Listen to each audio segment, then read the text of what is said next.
go live Friday, and there we go. And she's like, hi. Hi. I should have checked my teeth. I was just eating.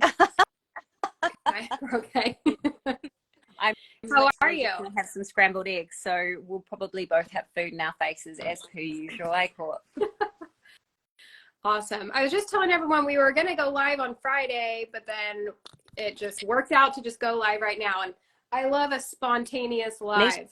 Me too. All about it. How are you, darling? How's the lion going? It's good. Yeah. It's good so far. Yeah. I mean, I'm excited for it to be done because I do miss my bacon and butter. And I've got some like recipes I got to do, so I need to like be tasting all the foods.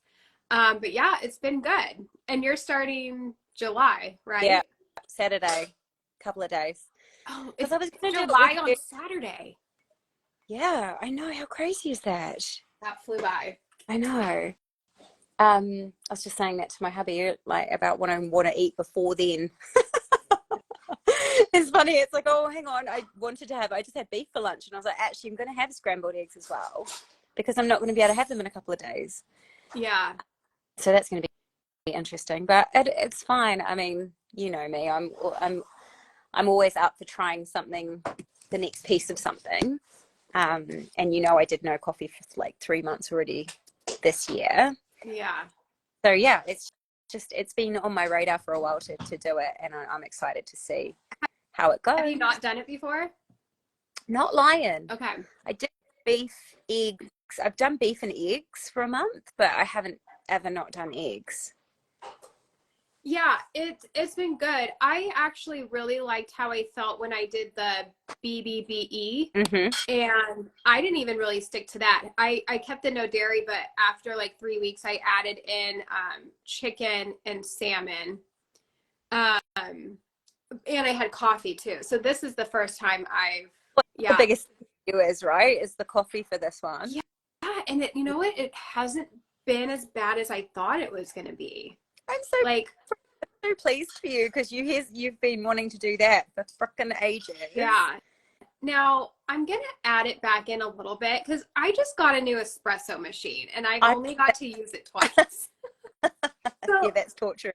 Yeah, so I am gonna bring it back and have it like I should just have it occasionally, maybe stick to mostly like decaf because I feel really good. My energy feels like really good and like stable without having that coffee. So I don't want to ruin that, but I do just like I love the taste. Yeah, me too.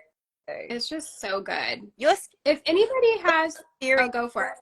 Vibrant, and you look more tanned than usual. I've been getting some more stuff. We had like such cloudy weather for the last like months, like few months. It's been actually like depressing. So yeah, I know I had to all of a sudden go to my darker shade of foundation. It looks so good on you. Thanks. Well, tan fat looks better than white fat too. So we missed some questions. Feel free to ask us any questions, guys, about whatever. It will be easier if you put it in the question box because I already saw some like things go by. People saying hello. Someone I thought I saw like day 3 of Carnivore. Someone's asking a question about hormonal acne. Oh yeah. Yeah, go ahead and put whatever questions you have in the box would be easier so we make sure we see them all. Yep. Someone's asked about your sleep online diet, Courtney. Oh, you know what? I've always had fine sleep. As long as my kids don't come and wake me up, like my sleep I've never like had an issue. Like I need sleep. Like I'm good. Like I would love 8 to 9 hours. But sometimes even when I don't get enough, I have been feeling good on less sleep. So, because we've had a sick kid, we've had one that just like comes in the middle of the night. So, and I'm feeling good. I don't know how you deal with that. I need uninterrupted sleep. Could not handle children coming into my room. It's been challenging because I have recently had surgery, as you know. It's very like on the down low. It has been because it happened really rapidly. I am actually going to share my story. I'm not going to monopolize our live about that today, but the recovery from that has been so interesting. And you know, I'm sleeping in my earthing sheets. I got out my infrared machine, like stuff that I should be like using just standardly that I kind of forgotten about, that because I'm doing this intensive healing section, which is why I'm also excited to go on Lion, because that's just going to help bring the inflammation down even more. But yeah, the sleep's been interrupted, and I don't know how you, like, I know a lot of mothers deal with regular sleep interruptions from their kids, and I just like, I don't know how you do it.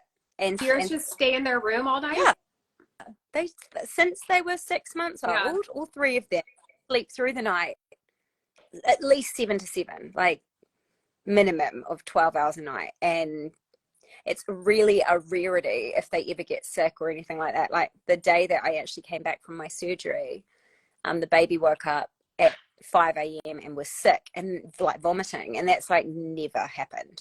Yeah. And I wasn't here, my mum was here. So I didn't have to deal with it either. But like, yeah, if I'm just so used to sleeping through the night, so like interrupted sleep is, yeah, I'm feeling like newborn stage again. Mm-hmm. Yes, that's what are your thoughts about hormonal acne? What are your thoughts? Well, acne obviously is something that is going to be responded to hormones. Yeah. And the experience that I've seen from clients, and like I didn't have acne, but I had eczema and dermatitis and chronic skin issues, and had suffered with them pretty much since I was a teenager, and that has all been fully healed by Carnivore. So if the question was in relation to this, yes, absolutely, it will help stabilize your hormones. Yes, absolutely, it will help you with your skin. Pretty much all skin stuff is gut related. And so creams and potions and powders are not going to do what you need to do. You've got to heal from the inside out. And so, yes, absolutely, that's something that you can do by eating this way. Yeah, my skin cleared up tremendously from eating this way. I always had breakouts, and one's like big enough where I would like pick them too. So then it would be like breakouts and scars like constantly. So yeah, mine has cleared up drastically. Trying to think, Carnivore ballerina, she's shared some of her acne pictures lately. Yeah, hers was, pretty drastic too. So yeah, I mean, I've definitely heard nothing but wonderful skin stories from eating this way for sure. It is the goodness. Okay, have we got any more questions in the lives? Because we'll always answer you first, but otherwise we're just going to have a natter. So feel free to be amongst it if you want to, people. Here's one. Approximately how long did it take for your skin to heal? I have horrible psoriasis, so I'm praying for relief. I'd be curious to know how long you've been doing this for. How long did it take your skin stuff to clear up? It was within that first 90 days for sure. Like when I went fully carnivore, yeah. But I had been transitioning over for quite a long time to heavy meat based before. So I had noticed drastic improvements already, but for it to fully dissipate, it was 3 months basically. Yeah, that's a magical number. I don't know if whoever asked this, if you follow Jen from Delighted to Meet You. I think she was in here for a sec. Jen, I don't know if you're still in here. But yeah, she had gnarly psoriasis, and I don't remember exactly how long she said it took. I know she was on meds for a while, even though it cleared up, just to make sure it kind of stuck, and she weaned off the meds, and she's doing great without, I want to say maybe even like 6 months, but maybe it was even sooner. It's rapid. The healing is rapid, in most cases, eh? Yeah. What do you think about the lab created meat? Oh God. Oh my gosh. Yeah. Horrifying. Like actually scary, horrifying that they've approved this kind of stuff. It is, I always say on my posts, it's the clown world that we live in. Like it's mental. And I think it's going to be one of these things, I hope, like Beyond Beef, that just kind of, yeah. Because people didn't want it, they didn't like it, it was disgusting. And yeah, I really, even people that still think plants are good for us and that they include them in their diet and whatever, they even are thinking that this is not right. The other thing that really worries me is that they've approved as well, I don't know if you've heard this, to put insects in food and they don't have to disclose it. Lovely. I was like, what on earth? Obviously, insects are incredibly poisonous, like massively poisonous. And it's like, I was trying to work out what is the rationale for being able to justify putting something, any ingredient, let alone something that's bad for you, into a food product without having to disclose it. Yeah, that's pretty wild. Yeah, I was more worried about that than the lab grown, because we've Yeah, known coming for ages. yeah, and we can say no to that, but yeah, if they're sneaking stuff in, Yeah, it just means that's pretty wild. where they, when they're saying, for example, if you're in the desperate situation where you're having a McDonald's beef patty, as we've all done on Carnivore, most of us, at some point or another, they don't have to say if there's insects in that meat.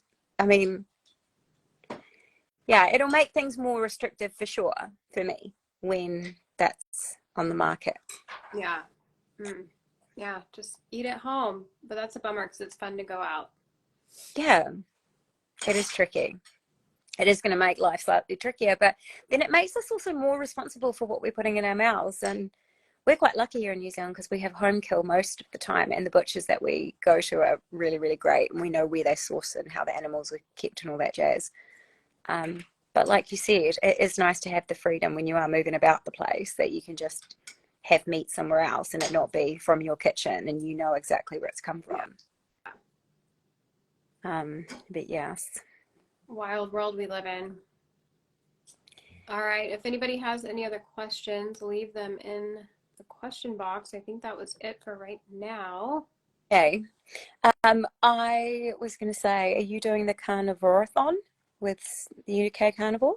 No. There's like What's a that? 24-hour live carnivores. Oh, I saw something. Yeah, Yeah, no, I'm not part of it. the UK Carnivore. Oh, you should jump on. I wonder if the yeah. Anyway, you should email Coach Stephen. He have you done any interviews with Coach Stephen from the Yeah, UK? he interviewed me. Yeah. Yeah, so Stephen. He's running like a 24-hour doctors and coaches and carnivore people coming on to just share their experiences, and it's going for 24 hours. Yeah, so it's Interesting. going to be a big, it's going to be awesome, just an awesome share of knowledge about what this has done. And I actually did an interview this morning with Stephen, should be out within the next week or so, because we actually haven't chatted one-on-one. I've seen him through all my communities, but not actually sat down talking about the crazy clown world this morning. We did like an hour and a half chat, and it is just crazy, the particular climate that we're in with food, with just the politics, with everything. It's a wild time to be alive. Yeah, for and sure. he was asking about the kids and school and homeschooling and food and Carnival Kids. And I haven't actually watched your interview, but I saw you did a chat about Carnival Kids. What are you up to with your kids at the moment with food? Because I don't actually know. Yeah, I mean, they're not strict carnivore. They're like animal based, I would say, with some, I mean, we do some grains with them here and there. We have a neighbor that does, makes fresh sourdough bread, so they will occasionally have that. Yeah. And I get them these rice sticks from Costco. That's like the only grains they're having. So the other carbs they're having is just like from fruit. Well, right. And dairy, but I mean, yeah. And how old are your two? 5, and then Hazel will be 3 next month. Oh, that's right. She's almost 3, eh? Oh my goodness. And then what are your plans going forward? Are you just going to let them evolve themselves, or what are your thoughts on them and food? I don't know. I mean, it's such a weird subject. I still try and like figure it out. Yeah. I mean, yeah, it's still a tough one for me. Because it doesn't, I don't know. I mean, I don't even know what to say. I still try it. It's not like a free for all on the fruit either, because I feel like even with that, they're like, give me fruit. And it's like, well, it's still sugar. Yeah. So I just try and teach them, like, I feel like that's just where the education comes in. And it's like, okay, the meat is, you know, this is good for our bodies, the fat's good for our brain, and they like repeat that stuff. So I think just like teaching them more about the nutrition side instead of like demonizing things. Like, Mm. you know, God, if we go to a birthday party, they're going to have a cupcake. And it's like, okay, like listen to your body. You don't need to have the whole thing, and just know, like, pay attention to how you feel. And even later, if they go crazy, it's like, you see how you're acting right now and maybe how you feel inside? Like, this is because of the cupcake. So I don't know. I know you're a lot more strict than we oh, are. you know what? It is beautiful to hear you saying that because you're doing the right thing. You're giving them the option to make their own choices. You're helping them have that recognition afterwards to feel into themselves. How do I feel eating this? What does this make my tummy feel like? How have I, and all you're doing is you're not trying to demonize something or make it that so therefore there's two options, either they're seeking something or they're avoiding something. You're kind of not doing either of those because you're just letting them recognize for themselves how that's impacting on themselves. And then slowly over time, what they will do is actually choose not to have that, and that's for them to learn. Yes, you're right. I'm really, really strict with my girls, and I have been, but I think it's been to my detriment if I'm truly honest with you, Court. And this has been something that has kind of come into my awareness, particularly in the last few weeks. I so want to do the right thing by my children, and I have such good intention for their health. It is the most important thing in the world. But it is some of the ways that I've gone about the implementation of that, has that been good for them? Probably not. It probably hasn't been, because we have talked about food and nutrition and stuff. And I've been in health for 2 decades. They hear me and see me with clients. Like, I've worked right throughout pretty much all my pregnancies and births with my girls. They've always been in my work almost environment, and they hear it. And so, you hear my eldest, who's 10, talking to people about eating meat and it being good for you and this, that, and the other. And yes, it makes me feel happy that she's like proud of this, and it's something that sets her aside differently. But it also isolates her. It also not isolates, but it does make her stick out. And in a nervous system level, is that always been the best thing for her, to always be, to not feel like she fits in or to feel excluded? Because I thought, and I was talking to Stephen about this morning, I thought I was such a good mum. I tried really bloody hard. I was whole food based, so just paleo, meat and vegetables, nuts and seeds. And I did that for almost 20 years. And with my girls, I made everything from scratch. I made our own, activated nuts and seed mueslis. I made my own nuts and seed loaves. So I did, raw hummuses from this and da-da-da from that. And, vegan slices out of soaked cashews with coconut. And like, I've done it all. I literally thought I was doing such a great job by them, giving them the best possible start in life. That's what I thought I was doing. Then when I looked deeper into plants and realized, okay, there's some serious poisons and toxins in here that I kind of ignored, if I'm honest. And when I did find out bits about anti-nutrients and plant toxins, I just thought, oh, it won't be too bad because it's just a little, and look, I'll reduce it by, soaking my seeds and then dehydrating them. And I did it all. And I didn't look deep enough. I just kind of got to that surface level, felt clever, and then stayed there. And so I thought I was doing the right thing by them. And then again, when I learned about plant toxins and started transitioning the girls over, taking the toxic plants out and taking that out for them, it was my choice enforced on them. It wasn't them going, okay, when I put this food in my body, I feel this way. And actually, Mummy, I don't want that. Because what happened originally was when we made them swap over to the least toxic plants, like they'd have pickles and iceberg lettuce and stuff here and there, and we'd make a burger, for example, they started leaving the vegetables all by themselves. They're like, oh, Mummy, I don't want the lettuce. And then we're like, well, okay, let's not buy the lettuce because it's now going off in the bottom of the fridge because it's the only vegetable pretty much left in our fridge. And it organically happened. And that's what I wish I'd done more with my kids, is let them organically lead.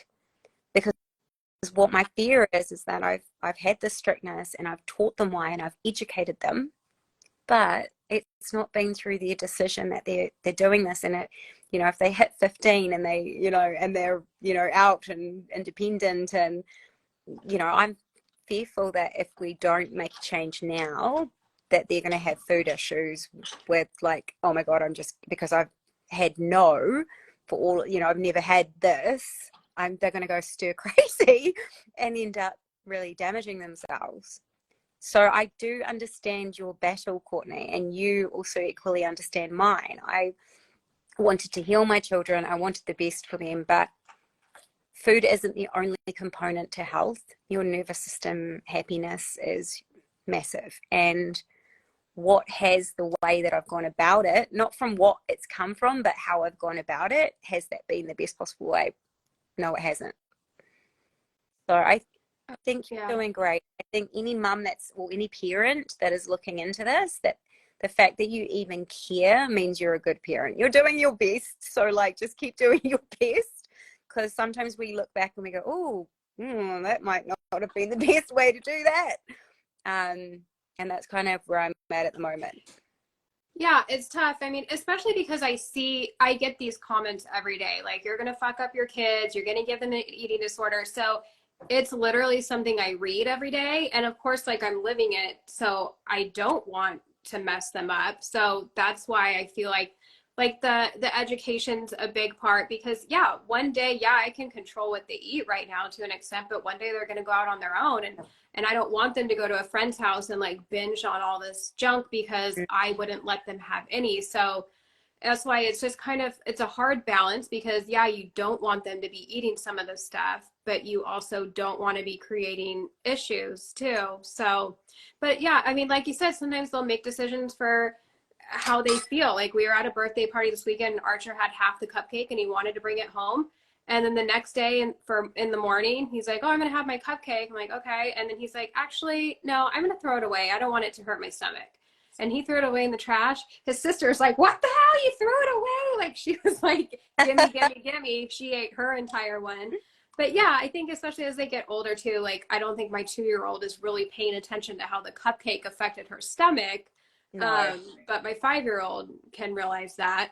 Yeah. Well, that's where I'm at with it. I want to be able to let the bigger girls have a little bit more choice. Yeah, So so that what does this mean for you going forward? Do you think you'll like... Actually don't know, Court. Like, at the moment, this has been so just new. And it's funny because since the surgery and since a few other things have kind of, you know how things just happen as they should, and you learn a lesson at a particular time as it's meant to be.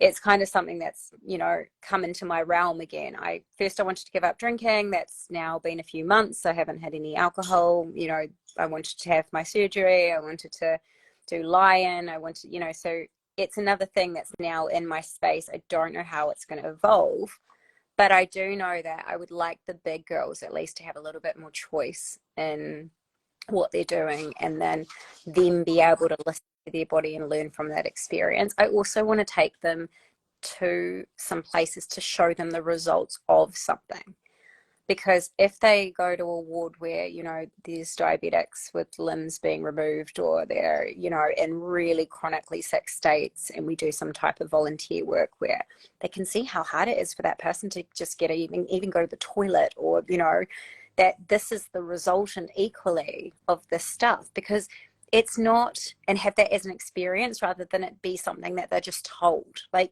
they need to learn it for themselves and see that you have choices. This is how it makes you feel in your body when you do this. Okay, you can have that, not, you know, not at the younger ages, but at 7 and 10 they can. And how their stomach is bloated, and how they get diarrhea, and how my eldest gets little spots on her face, like, and she's quite, you know, vain, and I almost think, thank God she is, because she cares enough more, you know, she doesn't want that, so she'll stop. But her, you know, then make some decisions about what they're doing a bit more, so that we're guiding them rather than being their witch. Mm-hmm. You know what I mean? And that's a real big hard thing for me. For control, for me, that's huge, because I guess I haven't felt like they are responsible enough. They're children, you know. Most adults don't know how to feed themselves or have any responsibility of what to put in their mouths, or what the impacting factors are going to be of them putting poison in their mouths. They don't think about it. So why would my child? And so I don't think that they have the responsibility to do that. I think that's a parent's responsibility. And I've always kind of been in that mindset. But it's not going to help anybody if she's going to leave and just because she's been told something, she hasn't learned that herself. It's not, I can't do that job for her. She has to learn for herself. And that takes so much willpower to put that down. And I don't know how I'm going to do that yet, Courtney, because I don't know. And I'm not going to do that with the baby, because she's never had anything other than meat. She's not missing out on anything. She doesn't want for anything. You know, if daddy or her sister is having a little bit of pickle or a potato or something, which, because Aunt still eats potatoes, then she just goes, yummy tato, daddy, and doesn't ask for it, because she's never had it. Mummy and her never eat it. And it's just, you know, so I'm not going to introduce that for her, because it's not like she's missing out on anything, or she's going to different parties or events where she's then going, oh no, I can't have it, and I've got my separate food and my da da da. You know, she's not there yet. So I'm going to see how that evolves. But with the big girls, I definitely want to give them a little bit more choice and a little bit more guidance and a little bit more, like you said, gentle education and awareness of their bodies, and then let them make the decision. So. I think that's a good idea. And I think that's a good point you made about like going and seeing it for themselves, volunteering or something where, you know, people are struggling. Because, you know, part of my thing when I'm like clapping back at people is like, stop blindly believing everything you're told. But I feel like that should apply for us too. Like, you know, instead of like our children, don't blindly believe everything we're telling you, like, here, let's go see it for yourself. So the whole like, let's, you know, I need to read this book. It's sitting here. I haven't read it yet. The one I went to my book club for is Raising Critical Thinkers. So it's like, we don't want to be raising, you know, people, little kids that are just, you know, okay.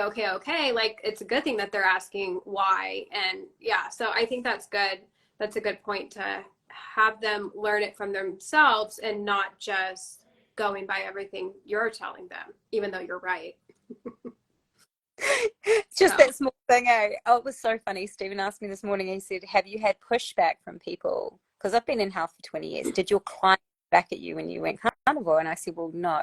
But that was because as I learn, I share. And so as I went carnivore, they were learning and watching me and my experience, and then it filters out. And I always try everything on myself before I try it on clients, before I give any kind of recommendation really about anything. It's very vigorously tested. And he said, did you get any pushback? And I was like, not from my clients, but from my family, like big time from my family. They were like, oh, is this just the next thing? And they had always listened to me about food stuff. The grandparents, the girls, my mum and my sister had both lost, we're talking like massive amounts of weight, 30 plus kilos, you know, from listening to my advice with health and giving them programs and all the things that I'd done before I learned. And then with NRT, it was fine, because obviously that was incredibly specialized, and they could see how that worked. But when I went carnivore, it was another like, what is this thing? What is this? And what does it mean? And my sister actually really pushed back, and hasn't, like she did 30 days. She lost a ton of weight. She felt really good. Her husband was like, yeah, keep going. She did it for a little bit, and then she fell off, and then she'd try and get back on, and then she fell off, and she's just over here doing whatever she's doing. My mum has gone she's pretty much, you know, I'd say 95% carnivorous, has lost like 4 different sizes, like completely transformed her health. My dad's lost 18 kilos. My my stepmom's lost tons of weight, and she's a ICU nurse, and she's taking all the other nurses into carnivores, and it's like, it's spreading. Mm-hmm. But in certain family members, it was a hard no, and they were like, well, we believe plants are good for us, and we're not going to listen to whatever you have to say about it, because you told us this before, and so we're going to stick with what you told us that we want to stick to because it suits. Yeah. And that's fine. That's fine. Everybody's got to take their own journey, like we're talking about with the children. It's the same thing. People have got to do it when they're ready to. Yeah. Yes. Mm-hmm. Yeah, definitely. If you guys have questions, put it in the box because I saw quite a few come through, but then they just get buried because every time someone joins, that comes up, and so I can't read them. I did see one about butter. Someone asking about the recommendations to eat a stick of butter. What are your thoughts on that? Oh my gosh, I just eat whatever I want. I don't have anything about, I don't measure, I don't do macros, I don't do, and I'm not saying that's for everybody, this is just for me. I don't do fasting typically. I literally just eat when I'm hungry, and I stop when I'm full. And if I'm eating something like steak and it feels like I want more fat, I'll get some butter and I'll have it on my steak. Like it's just, I just eat as I enjoy it. And so I have seen people do sticks of butter and it'd be absolutely fine. It hasn't had a detrimental effect to their health or their bowels, because that's typically what happens, right? Is you get runny stools when you have too much fats, and then you just modify it. So I wouldn't recommend it, and I wouldn't not recommend it. I don't feel anything about it. Do you know what I mean? It's just something that people do, and I love butter lilies. And so, we have those in the freezer pretty much 24/7. And I'll have them when I remember, or the girls will go through a period of eating, like asking every day. The baby's like, butter lolly? And I'm like, oh my God. She was stealing them out of the freezer at one point. And I was like, stop going to the freezer and eating all the butter lollies. But we're not talking a stick of butter. So yeah, I don't think anything about it. I know you were heavy butterer for a period. Yeah, but I was wanting it. It's like my body was like craving it. It wasn't like I felt like I was supposed to, because I know it seems like Dr. Bright kind of pushes a blanket statement that we all need to be having a stick of butter. And I'm not really sure if that would be like my approach. I get what she's saying. Like, we need a lot of fat, especially for our hormones. I don't think anybody should be on a low fat diet. So yeah, I think some people do it and then they gain weight. Like, calories, at least my thoughts are, calories still do matter to an extent. And so, yeah, if you're having too much food, too much energy that your body can burn off, then maybe, that extra stick of butter your body didn't need that day. So, yeah, I think you just have to play around and see what works best for you. Yeah, because what are your goals as well? Like, it's nothing's blanket for everybody. Like, yes, just eat meat is a pretty good blanket for every single. But wait, someone's saying she doesn't anymore, but when? Because she was just pushing this like last month. If that's who you're talking about. Someone's asking, oh wait, did your thoughts on overcoming histamine reaction to pork and chicken? Yeah, so histamine's a funny one. And I would definitely be doing an elimination down to beef, and then you have to reintroduce them separately, and there's reintroducement protocols. It is not just, okay, take it out for 4 weeks and eat it again. You do need help in monitoring typically with that. I would definitely suggest getting a coach to help you. DM me if you want information about that, and I can recommend different people. But histamine reactions aren't necessarily always to do with the histamines in the food, and this is where it gets a little bit muddly. One of the clients that I was working with in New York, she had a real strong response to histamines, to the point that she couldn't even have a piece of leftover beef. So if she'd cooked it the night before and she couldn't even eat it the next day. She would blow up, she'd have loose stool, she'd get puffy skin, she'd get redness, like full-blown histamine response. And we worked on her nervous system health, and we did a lot of NRT treatment on her nervous system, and then we reintroduced those foods, and then we reintroduced more, and now she can eat. Oh, Sarah. Now she everything. So before, Sarah was literally on a newly cooked piece of meat. That was all she could stomach. Oh, wow. And now she have, all the things. So it's not always necessarily in the food that you think it is. It depends on if that histamine response is actually the pork or the chicken, or if that's just pushing you over. So like, which part of the iceberg are you seeing? Are you seeing just the emerging piece, or, you know, so there's a bit more to it with that kind of testing. But as I said, yeah, just give us a holler if you need a hand, and we can direct you to some people. Hi, Serena. Here's another one. Have you seen any elevated liver enzymes with carnivore? Nope. But then, to be fair, a lot of my clients don't really do bloods, because remember, with blood tests, it's just a snapshot. It's just a moment in time, right? And that can fluctuate and change dramatically, like massively. And so in order to get any kind of reliable bloods, you've got to take them regularly. They've got to be under the same environment. You've got to be under the same conditions. All the controls need to be in place. And then what are you actually asking yourself? Because what do those levels mean? What are the ranges of those levels? Where did that normative data come from? Like, there's so many questions about blood tests, and even if there's any validity to using them, and I'm not saying that they're not, but it is, remember, it's only a snapshot. So unless you've done some real, like, proper, thorough investigation into your bloods, I wouldn't say that one blood test would be significant. But I haven't seen it anyway on Carnivore, personally. I don't know if you have heard about that, Courtney, at all.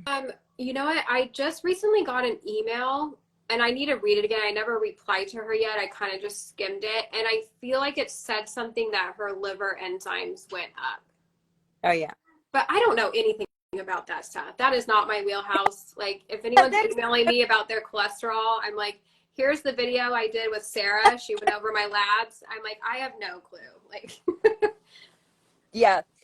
Exactly. That's and it's good. It's good that, you know, people are out there that can help you with those things, because yeah, we all have our lanes, right? And that's great. We'll tag her in the Buff Wellness, is the nutritionist, functional nutritionist that Courtney and I have referred to a couple of times. Thank you. I crave bacon but keep dealing with eczema. Mainly eat beef, but I meal prep my burgers and steak at bacon. Eczema. So yeah, I mean, you could see whether or not it's the bacon. It's always one of those things that you don't know what is causing what, and without pulling back and then gradually adding in, it is difficult. And are you craving pork, i.e. any kind of pork or bacon, or are you craving salt? Like, what's your body asking for, and can you even hear it? Like, those are difficult questions to try and identify, eh?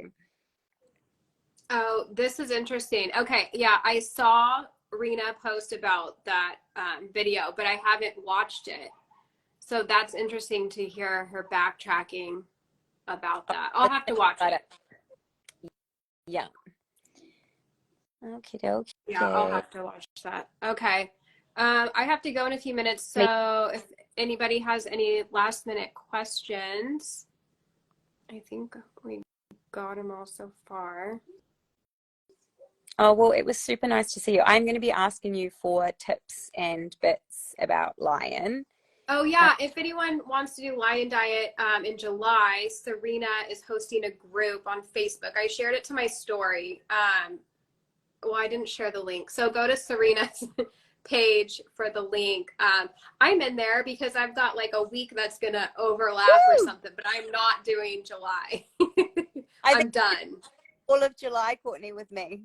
I got shit to do that involves dairy and pork, and you do have shit to do. Yeah. So yeah, it is tricky, but I'm looking forward to it, and I roped my hubby into it as well. I was like, let's just, because, you know, normally people do dry July, and obviously we don't drink now, and so I was like, oh well, let's just do meat. And if it's just beef and Lion, it means everybody in the house will be on the same thing, which is easier. Yeah. Or lamb. Don't you guys like lamb? Yeah, beef, lamb, good. Yeah. Anything like that. But yeah, it is going into winter, and that makes it easier because we're doing big piece of roast meats. Yeah. And stews and that kind of jam. Although we just found out we might actually be heading back to London for a month in September. Oh, wow. Yeah. Oh, cool. So might avoid a little bit of New Zealand winter and flit over there for a month.